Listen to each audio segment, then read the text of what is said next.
Oi, pessoal, tudo bem com vocês? Eu sou a professora Andrelina, de Língua Portuguesa. Sejam todos bem-vindos à nossa aula. Hoje a nossa aula será sobre intertextualidade. Você já ouviu falar em intertextualidade? Vamos conhecer? Acompanhe comigo na tela. O que é intertextualidade? Chamamos de intertextualidade o diálogo que ocorre entre dois textos diferentes, quando um faz referência a outro que já existia, inspirando-se em sua forma ou mensagem para criar um novo discurso. A intertextualidade é definida como diálogo entre textos e pode ocorrer entre duas ou mais obras. Pode ocorrer, além de texto, também nos poemas, pinturas, filmes, novelas e etc. A intertextualidade pode ser feita na linguagem escrita, em palavras, ou na linguagem não verbal, desenhos. Então, pessoal, o que é a intertextualidade? Nada mais é do que a relação entre textos. Por exemplo, eu tenho um poema e desse poema eu crio um outro poema, mantendo a relação entre eles, ou seja, eles se conversam. São textos que se conversam. E aí, se você não tinha o hábito da leitura, da informação a partir de agora, você precisa passar a ter o hábito de ser informado. Pessoal, nós precisamos nos informar sobre tudo o que acontece no mundo, né? E ler e pesquisar em sites, em canais de comunicação diferentes. Por que diferentes? Porque a mídia, pessoal, ela tende a distorcer aí um pouco a notícia, né? Então, por isso é importante que você leia em vários sites, em vários canais diferentes, para que daí você possa tirar a sua opinião sobre aquilo, ok?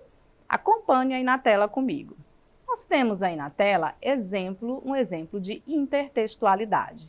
Observe aí, pessoal, que nós temos a pintura de O Grito, né, de Eduardo Munch, né? O Grito, pessoal, é uma série de 4 pinturas do norueguês Eduard Munch, de 1893. Essa pintura, ela representa uma figura androguina. O que significa uma figura androguina? Uma figura androguina é uma pessoa que tem estilo de se vestir tanto no feminino quanto no masculino. Isso é uma pessoa androguina.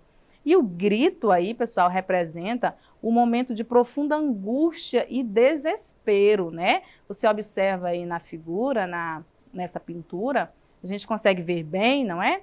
E ao fundo aí tem a doca de fiord e o pôr do sol. E aí, pessoal, por isso a importância da leitura, né? De se conhecer e de saber o que acontece no mundo, certo? Ao lado dessa pintura, nós temos aí o Homer, né? O Homer Simpson, da série Simpson, muito conhecido também. E aí ele está fazendo uma representação dessa pintura do O Grito, né? Ele está fazendo aí uma representação. Nós observamos aí que isso é uma intertextualidade, né? Ou seja, quando ele representa uma figura ou algo que já existe. Por isso aí, né, pessoal, a importância de conhecimento, de saber o que saber o que acontece no mundo, certo? Essa obra, pessoal, do Grito, ela é considerada uma obra das mais importantes do movimento expressionista, né? Ou seja, essa obra, ela é a expressão, ela valoriza a expressão emocional do ser humano, né? E adquiriu um estatuto ícone cultural a par de Mona Lisa, de Leonardo da Vinci, ok? Vamos ver outro exemplo? Nós temos aí na música, né, pessoal, a intertextualidade na música. Nós temos aí as músicas Admirável Gado Novo, de Zé Ramalho, e Admirável Chip Novo, de Pitty, a cantora Pitty. Foram inspirados pelo livro Admirável Mundo Novo, de Adolfo Huxley. O que fica bastante óbvio pelo título dessas obras, mas também pelo conteúdo delas, que tem a ver com a história do livro. Então aí nós observamos um exemplo de intertextualidade, né, pessoal, onde foi adquirido aí da música, das duas músicas através do texto, né? Então, é uma intertextualidade, ok? Vamos mais um exemplo? Vejam alguns tipos comuns de intertextualidade. Então, dentro da intertextualidade, pessoal, nós temos aí a paródia e a paráfrase. Paródia, reescrita de outras obras de maneira cômica e crônica, com o intuito de divertir ou criticar. Trata-se de uma releitura cômica que altera o sentido original, criando assim um novo. E a paráfrase é um tipo de texto elaborado com base em outro já existente, conhecido pelos leitores, mantendo a ideia do texto original. Isso quer dizer paráfrase. Parafrasear significa interpretar um texto com palavras próprias, mantendo seu sentido original. Tudo bem? Então, observamos que a paródia, ela muda aí o sentido, né, pessoal, do texto, e a paráfrase, ela mantém o sentido do texto. Vamos ver alguns exemplos? Acompanhe na tela. Nós temos aí o texto original, Canção do Exílio, de Gonçalves Dias. Ele diz bem assim: minha terra tem palmeiras, onde canta o sabiá. As aves que aqui gorjeiam, não gorjeiam como lá. E ao lado nós temos o canto de Regresso à Pátria, de Oswaldo de Andrade, o poema que diz: minha terra tem palmares, onde gorjeia o mar. Os passarinhos daqui não cantam como os de lá.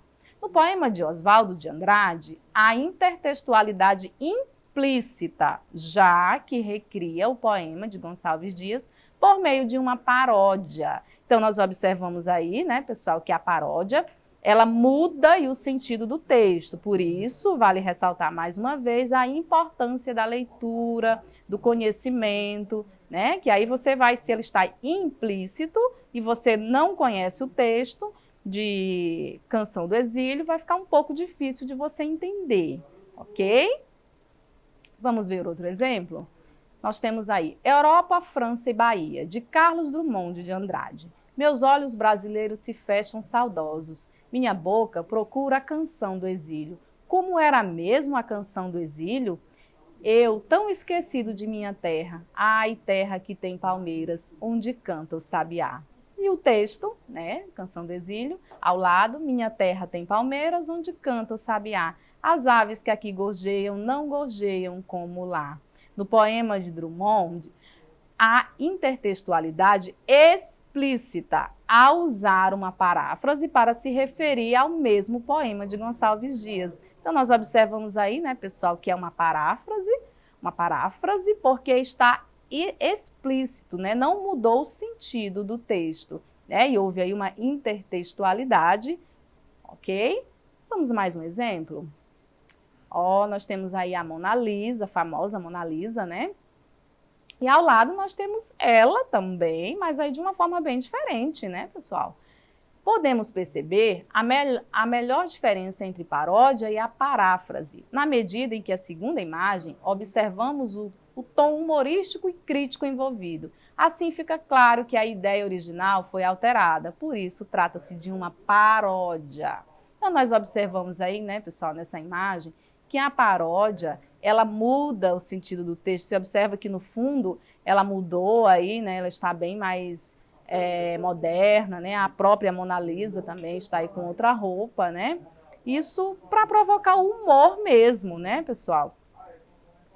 Então, nós podemos observar aí um exemplo de intertextualidade, ok? Muito bem. Agora, a partir da nossa aula de hoje, vamos exercitar? Acompanhe comigo na tela. Leia o texto.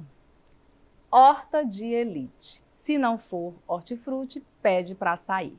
Essa imagem, aí nós temos aí um tomate, né? Tá usando uma boina. Essa imagem faz referência ao nome de um conhecido filme nacional. Esse tipo de diálogo entre textos é chamado de: letra A, publicidade; B, plágio; C, cópia; ou D, intertextualidade? E aí? Tenho certeza que essa você não vai errar. Vamos ver? Letra D, intertextualidade. Vamos à próxima. Observe a figura. O barato sai caro e lento. Nessa imagem, observamos a intertextualidade com a paráfrase. O barato sai caro. A finalidade dessa paráfrase é, letra A, mostrar que o barato pode sair caro, pois pode comprometer a qualidade. B, mostrar que o barato pode sair caro, pois fica-se muito tempo parado. C, mostrar que algo parece barato, mas é caro. Ou D, mostrar que algo é barato, pode ser insuficiente. E aí? Vamos ver qual é a questão correta? É a letra A, mostrar que o barato pode sair caro, pois pode comprometer a qualidade. Muito bem. Pessoal, essa foi a nossa aula de hoje. Já te convido para a nossa próxima aula e para essa e outras aulas, acesse a nossa plataforma Eduque. Tchau, tchau.